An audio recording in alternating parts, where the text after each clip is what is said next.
Ibigay ng utos na ipinagawa ni Hari Salerno ay Banwa.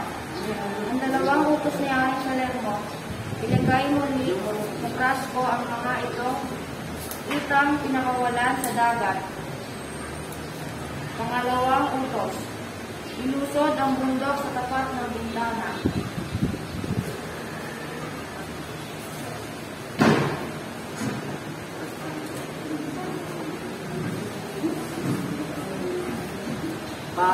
Araw ng mga nito, Doña Maria Blanca silo ulan sa kanyang pagtungo. Ginamit ni Maria Blanca ng mahigagang mga utos ni Hari Salerno.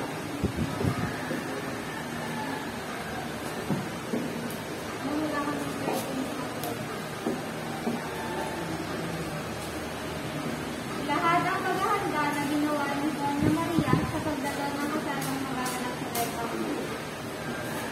Inihanda ni Doña Maria ang kanyang sarili sa gagawing paghihintay.